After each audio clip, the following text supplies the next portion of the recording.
Welcome to the Witchwood, foolish mortals. Alright, joking aside, I'm going to be going through and I'm going to review, or at least give my first impressions, of every card that's been announced for the Witchwood expansion, starting with Druid and going alphabetically in order of class, ending with the neutral cards, kind of how everyone does it, or at least how I want to do it, just for my own sanity. And just before we begin, there are two new keyword mechanics in this set that I'm going to explain here and hopefully not have to repeat myself the entire time.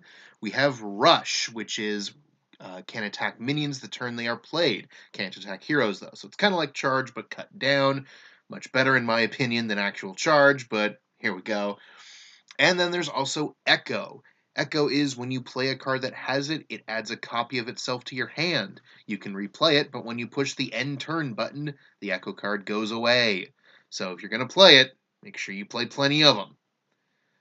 So we begin our adventure through the Witchwood with the Duskfall Aviana. 5 mana, 3/7. On each player's turn, the first card played costs 0. I am very, very down on this card. Mostly because it gives far too much value to your opponent, and it's far too easy for your opponent to just remove any chance of you getting anything out of this card. It's far too easy for your opponent, with the fact that their first card is going to be free, to just blow this thing up and you don't get anything out of it. So I'm very down on this. If you're able to play it when you can guarantee that your opponent can't get rid of it, then maybe it'll be worth it, especially if you use it for a bigger card than they do, but I don't know. It strikes me as just it's not going to be worth it for anyone. Well, maybe for your opponent, but definitely not for you. So, we move on to the Forest Guide. 4 mana, 1/6 at the end of your turn. Both players draw a card. This I like a bit better than Duskfall, even though it has a very similar effect of both players getting some sort of advantage. But the thing is that the card draw, well, your opponent can't take away the card that you've drawn. So even if your opponent just blows this up with a fireball or something, you still got that card. I would argue that Druid has better card draw options than this, but hey, it's an option, and I'm not too mad at it. I wouldn't exactly be happy playing it, but if it popped off a random effect, I wouldn't be mad. You know, it's a card, nothing else.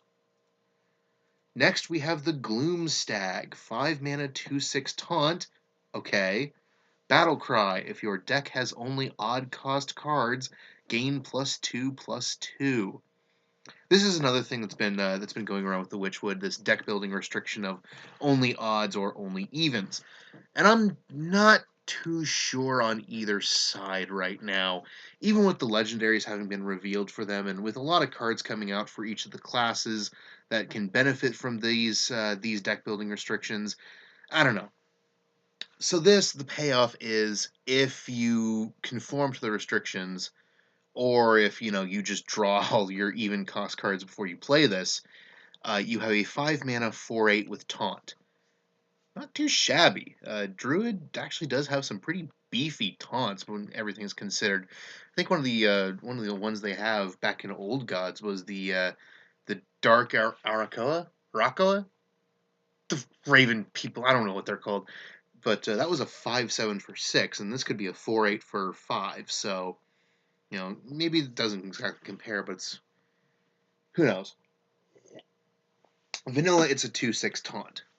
And that I'm not impressed with. So you have to be all in on the odd cost card strategy, and I'm not sure that Druid really wants to do that. Some of their best cards, Wild Growth, Swipe, Value Overwhelming, they're all even costs, and so I'm not entirely sure you really want to be playing with only odd costs. That denies a lot of stuff that Druid really wants and could really use. So, not sure on Gloom Stag, but we'll see how it goes from here. Up next, we have the Splinter Graph, a legendary 8 mana, 8/8 Battle Cry. Choose a friendly minion, add a 10/10 copy, that's 10 attack, 10 health, to your hand that costs 10.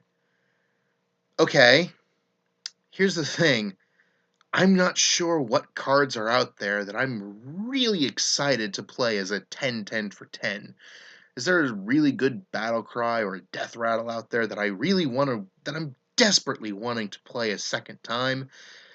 I'm not entirely sure. I'm not sold on this. Maybe there'll be a cool strategy with this. Who knows? Maybe you'll play maybe someone in Wild will play Coon and then this and then play like another Coon, or I don't know. I just don't know. I'm not entirely sure I really want this. I'm not sure what I would want to copy with this. Because if it's gonna cost 10 mana, that's my entire turn.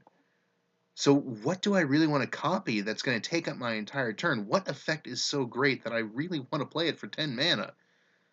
None that I can think of, and that's the problem with Splinter Graph.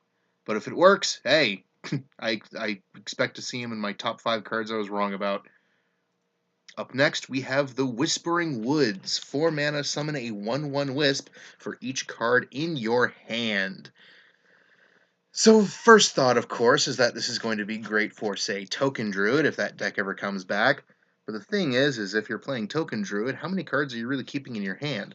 Same problem with Aggro Druid. How many cards are you keeping in your hand? And I'm not entirely sure that a Control Druid really wants a board full of 1/1s. So I guess it depends on just like how much you can get off of this. And I will say this, thank God this card is not in Warlock. This thing would be insane in Warlock. But in Druid, just not sure. Next up, we have the Witching Hour. Summon a random friendly beast that died this game. Druid does have some pretty impressive beasts, I will have to say. Everything from the Enchanted Raven, which is certainly going out of rotation, sure, but all the way up to I think Malorn. Back in I think it was GVG, the 9/7 when it died, shuffled it back into your deck. Granted, I'm listing wild examples and not anything that's going to be in standard. But hey, there are some pretty solid beasts out there that Druid can get their hands on and throw them in here. Heck, even getting a Stranglethorn Tiger back for 3 mana is not something I would scoff at. And there was a Beast Druid for a time after Karazhan came out. Or was it Karazhan or was it Ungoro? I can't remember. But hey, 3 mana, res a friendly beast, and I can control how many beasts I have in my deck. It's not just generic, summon a random friendly minion or even summon death rattles. It's summon a beast, and I can very easily control what beasts are in my deck. I can only have those Stranglethorn Tigers that I really want to get back. So this, if you tightly control how your deck is built, this can be actually really useful. If not, well, you do run the risk of getting, I don't know, Stone Tusk Boars back. But if it's something good, this will be good. Next, we have the Witchwood Apple. Add 3 2/2 treants to your hand for 2 mana. I'm told the treants are 2 mana themselves. I'm not sure if they are 2 mana or 1 mana. I haven't actually seen the token that these things create. If they're 2 mana, then this card is kind of, well, just meh. I don't want to pay 8 mana to eventually play 3 2/2 treants when there's Force of Nature that already exists. If they're 1 mana, then this would be great. 2 mana, I don't want to pay 8 mana just to get a bunch of 2/2s. Unless I was getting like a full board of them. So Druid altogether, a lot of Druid just seems really meh this go around. There's not anything that I'm really particularly excited about. The only thing that I'm really wanting to play with is Witching Hour, and that's just, summoning beasts. Everything else, I don't have much to say just because there's really not much here. Of course, there's stuff that hasn't been revealed yet, and there might be something cool coming that we haven't seen yet, but until I see it, I don't know. I feel like Druid kind of loses out this expansion. But let's move on from Druid and move into Hunter, and you can see the Wing Blast there that I forgot to turn off. But we'll start at the top with the Dire Frenzy. Give a beast +3/+3, shuffle 3 copies into your deck with +3/+3. And my first thought was immediately, oh god, quadruple 7/5 Huffer. That was immediately where I went to. Beast Hunter can certainly do some damage, and if it's got triple Huffer, or even, hell, triple Misha or triple Leok, that's gonna hurt. That's really gonna hurt. But of course, that's just, thinking animal companion. There's plenty of other beasts that could really benefit from a dire frenzy, and having effectively a gang up that happens to it along with the +3/+3 on all of them, this seriously is just a strictly better gang up for only 2 more mana. And that's kind of why I love it. I really want to play with this, and I want to see how it functions. Is Face Hunter back, perhaps? Next, however, we have the Duskhaven Hunter. Stealth, 3 mana, or why did I start with the keyword? It's 3 mana, and it's a 2/5 initially, but it has Stealth. And each turn this is in your hand, swap its attack and health. This is another mechanic that's being introduced with the Witchwood, these flip cards as I'm calling them. Every turn they're in your hand, you swap the attack and the health that they have. In this case, it's pretty solid. It's either a 5/2 for 3 with Stealth or a 2/5 for 3 with Stealth. And it gives you a lot of options in when you play it and what situations you want to react to. Going up against aggro and you need something to help fight off all the little minions, play it as a 2/5. Just want to go face, play it as a 5/2. All that. It's versatile, and I like versatile cards. I especially like versatile cards that aren't exactly dead in the late game.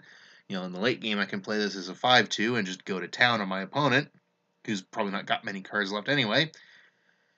But in the early game, I can play this as a 2/5. I can contest my opponent's early stuff. It's all around good. It has tons of options. Honestly, I am loving pretty much every flip card I've seen so far. They're all pretty good, with the only exception being the Spell Shifter that I'll get into when we do the neutral cards. In that case, I really only think that you really only want to play him as a 1/4, but I'm getting ahead of myself. Duskhaven Hunter, stamp of approval, cool stuff. Play him, you'll feel happy playing him. Next up, we have Emirates, a 10 mana 8/8 Dragon in Hunter. And unless I haven't seen something else, I believe this is the first dragon that Hunter's ever gotten. Battle Cry, double the attack and health of all minions in your hand. The thing about 10 mana cards, and I went over this when I was talking about Splinter Graph, is that it's your entire turn. If you are in a position where you can comfortably play this, knowing that you're not getting the payoff until next turn, why aren't you just winning? Seriously, at that point, why don't you just win? Because you are somehow in a position where you can spend all 10 of your mana on nothing but playing a card that's only really going to have a benefit next turn. It doesn't blow up the board like Deathwing does. It doesn't take control of your opponent's biggest thing like Mind Control does. Hell, it doesn't even refresh your mana crystals or cast a ton of random spells like Yogg and Goon did. This is strictly 10 mana, drop an 8/8 on the board, hope your opponent doesn't kill you next turn for how stupid you are.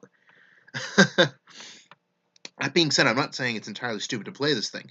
It is a huge effect, especially if you've got, if you've got 5 cards in hand and most of them are minions. It's a great effect, but you need to be able to guarantee that you can survive next turn. And sometimes a turn that you think you can survive is a turn that's anything but. So this is definitely one that you're going to have to play around with, and you're going to have to be very careful when you drop him. You're going to have to be very careful in constructing your deck so that you can effectively play him and not get immediately punished for it by just taking a ton of damage to your face. If you can manage to get him off without getting immediately destroyed, hey, you pretty much just win the game from there. Unless you only had like 2 minions in hand, but if you have at least 3 or 4 or dare we dream 5, you probably just win. Especially if some of those were those quadruple 7/5 Huffers that I was talking about earlier. Yeah, 14/10 Huffers. Oh god. Yeah, you're dead. Next up, we have the other legendary for Hunter, Houndmaster Shaw. 4 mana, 3/6, so vanilla stats right there, pretty damn solid. Your other minions have Rush. Basically everything you play, or anything that comes off of a spell, such as Flanking Strike, has Rush. Pretty sweet. It's best if you can play him later when you already have a bunch of minions that you might want to trade off and destroy your opponent and control his board and maybe only leave this guy behind. But the more you can play with him, the better. But I say that this guy is going to probably eat removal as soon as you play him. So actually playing him on 4 mana, I wouldn't advise it. That horse is just going to take a fireball and he's going to fall to the ground and he's going to break his legs and he's going to be hurting and oh god, why? And got ahead of myself there. Next up we have Hunting Mastiff, a 2 mana 2/1 common beast with Echo and Rush. He's got both of the new keywords on one card. I'm going to say this. There's another card coming up soon that it explains exactly why this creature isn't a 1 mana card. Besides the obvious of, holy crap, you're throwing down 20 attack power at your opponent's minions. This is on its own, a 2/1 with Echo and Rush. Basically, it's unleash however many hounds you like. And that's pretty damn useful. That is definitely a control tool. This is not an aggro hunter card. This is control hunter. We've never really seen control hunter take off, but hey, maybe cautiously optimistic that this could provide some of the tools they need to really be that control hunter they've always wanted to be. Maybe not, but hey, Hunting Mastiff, pretty damn cool. I like it. I like being able to destroy my opponent's stuff with a bunch of dogs, and I think, actually, hang on. Are they... Is that Hound to the right of Houndmaster Shaw? Is that the Hunting Mastiff? I think it is. Yeah. Pretty similar, ain't it? Next up, we have Rat Trap Secret. 2 mana secret for Hunter at epic levels. After your opponent plays 3 cards in a turn, summon a 6/6 rat. I think this is a trap of a different kind. It's a trap for you, specifically. Your opponent is probably not going to be playing many cards per turn. Maybe if they're aggro, in which case, having a 6/6 rat would probably be a godsend. But I just don't feel like there's going to be many turns, especially after you play this rat trap, where your opponent is going to just drop 3 cards a turn. Just not feeling it. I'm trying to think, because I've played a lot of Q block, and I don't think there's been many turns where I play 3 cards in a row. Unless it's like Kobold Librarian into a really powerful Spellstone, and I also play Spell Hunter. Can't think of times where I've done that. Maybe Secret Mage, ironically enough, but I don't know. I can't. There's not a time in my mind where I really play 3 cards at once. Maybe that'll change with all the Echo cards. That's probably going to change with all the Echo cards, providing a way to play a ton of cards in a turn, but unless Echo really takes off, I don't see Rat Trap taking off as much either. So yeah, I'm down on Rat Trap, but who knows? Echo might prove to be the anti-Echo card. Up next, we have Talksmonger, and this is the guy why I was so happy that the Hunting Mastiff wasn't 1 cost. 4 mana, 2/4. Okay. Whenever you play a 1-cost minion, give it Poisonous. There we go. Stone Tusk Boars, did you ever want them to just kill anything you like, up to and including gods themselves? Play a Talksmonger, play Stone Tusk Boar, kill anything you like for the low cost of 5 mana. In fact, that kind of is 5 mana Assassinate for Hunter, isn't it? That being said, there's not many things aside from Stone Tusk Boar that I really care about giving Poisonous, except for maybe cheap 1 mana taunts, which aren't in Hunter or Neutral as far as I remember. Maybe Fiery Bat would be worth it. Maybe the Jeweled Macaw. But there's not many aside from the Stone Tusk Boar that I really want to give Poisonous to. So I'm not feeling this card. I am not feeling it being as good as, Poisonous is great, don't get me wrong. Death Touch is amazing when you can point it at whatever minion you like, but I'm just not feeling Talksmonger for doing it. Finally, for Hunter, we have Wing Blast, 4 mana. Spell, deal 4 damage to a minion. If a minion died this turn, it costs 1 mana instead. It's... It's worth noting that it's just if a minion died, not if an enemy or a friendly minion died. It's just, did something die? Cool, this costs 1. So I can get behind that. I can get behind, playing a rush minion or playing something, or just having a minion that can't attack, throw it into something bigger, and then using Wing Blast to finish it off for the low price of 1 mana. I could feel this being useful at. Flanking Strike, which is deal 3 damage, is pretty cool, and that has the additional effect of summoning a 3/3. I feel like this could be useful too. It's 4 damage instead of 3, and it can be cheaper, just for killing a minion. And Hunter has plenty of ways to kill minions, believe me. So Hunter is definitely getting some pretty solid stuff. Emirates is interesting. I think it's the first full-on 10 mana Hunter card we've seen. Does Hunter have anything that costs 10 mana outside of this new Emirates? No, and it's got some controlling tools, and it's got Dire Frenzy, which is just gonna be fun to play with. It's gonna be, if you thought it was fun just killing your opponents with Huffer, imagine killing them with an even beefier Huffer and all of his brothers. So yeah, Hunter seems like it's going to be fun. And that's always nice to have. We round out today's trilogy with the Mage cards, starting with the Arcane Keysmith. 4 mana 2/2, Battle Cry, discover a secret and put it into the battlefield. So essentially it is 5 mana, it is 3 mana worth of secret, and then a 2/2. So guess it's a 2/2 for 1 essentially. Guess you can kind of think of it like that. Subtract the secret and you're left with a 1 mana 2/2.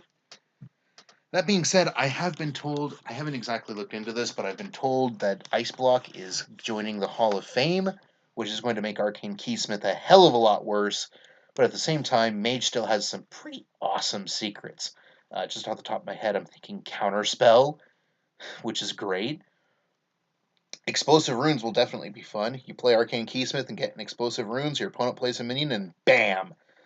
So that's going to be interesting. The rest of it, though, I'm not sure, though. I think people will probably still play Kirin Tor Mage or Cabal Lackey, or no, Cabal Lackey's rotating. Never mind. But I feel like if Secret Mage is going to survive, I don't feel like Arcane Keysmith is going to do it. That being said, it's pretty cool, and it is fairly costed, so I'll take it. Next up, we have the first Archmage.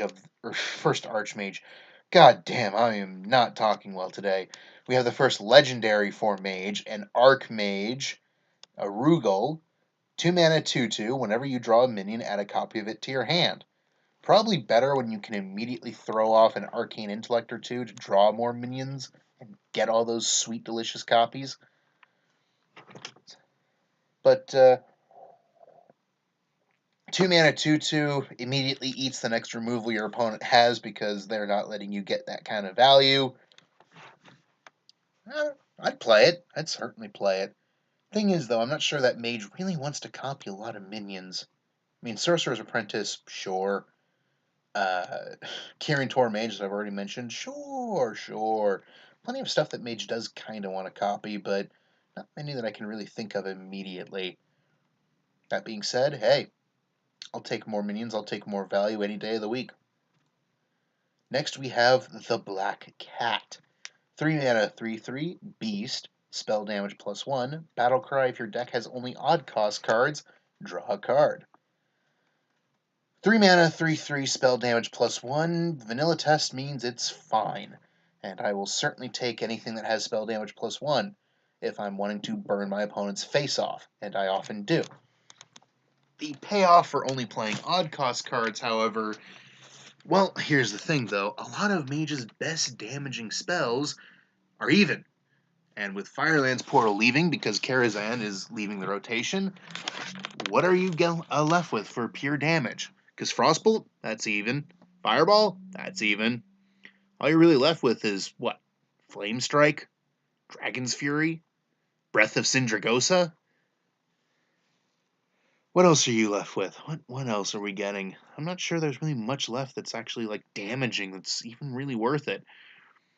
So I feel like if Mage really wants to draw cards, I honestly just feel like there's better tools for Mage.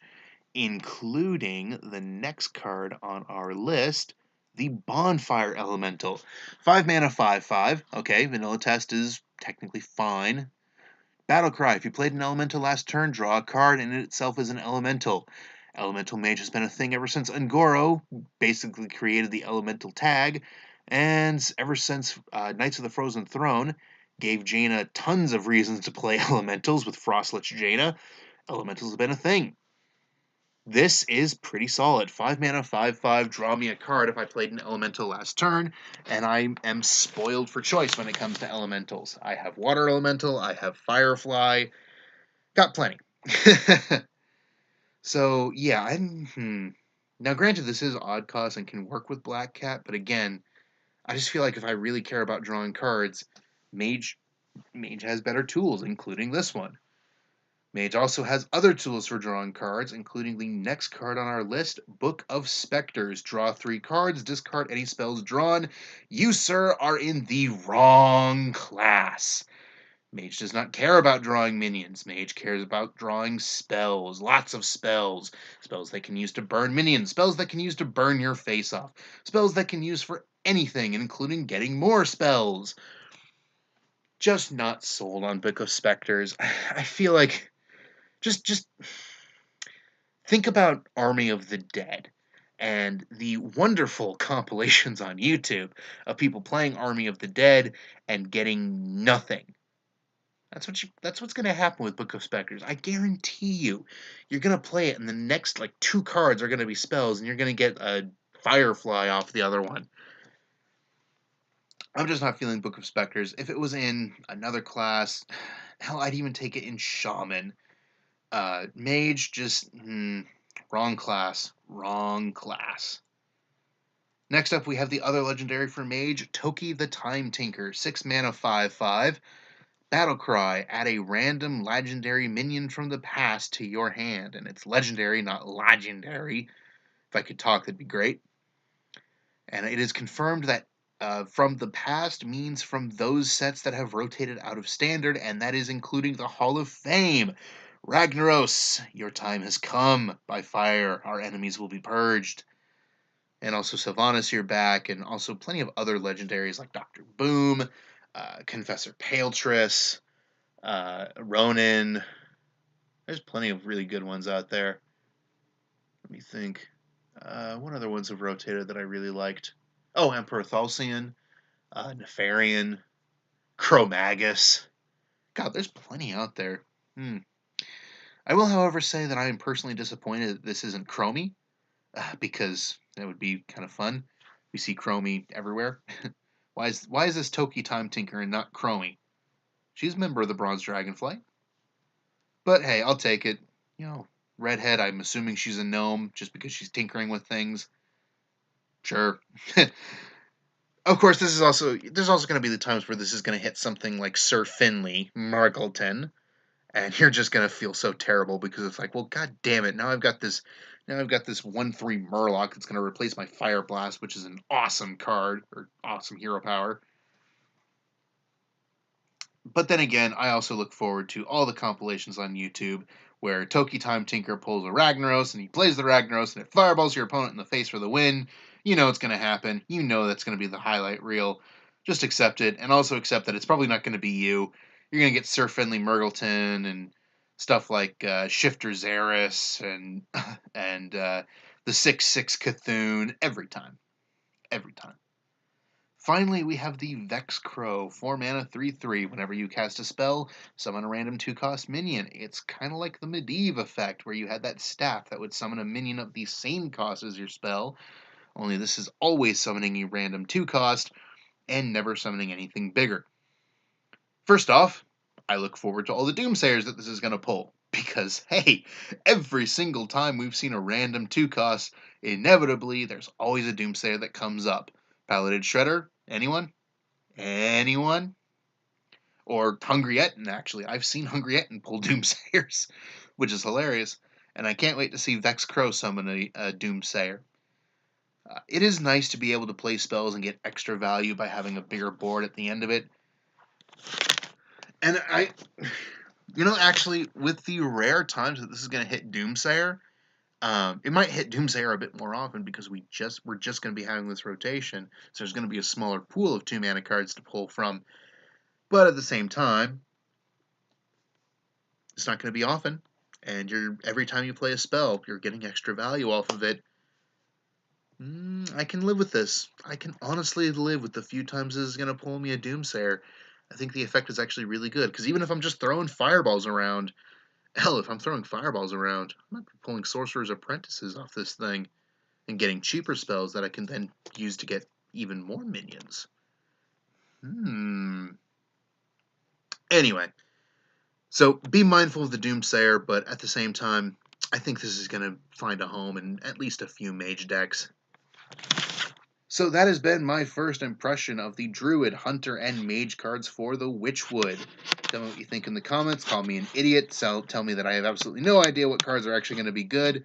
I'm expecting it, and I do want you guys to comment, because I would love to be proven wrong on my opinions here. I would love to know what you guys think is great and what you guys think is trash. Maybe something that I think is good is going to be bad. Maybe something I think is bad is going to be good. Tell me below, but please be civil, please have fun. We're all in this to have fun, and I will see you on the next one.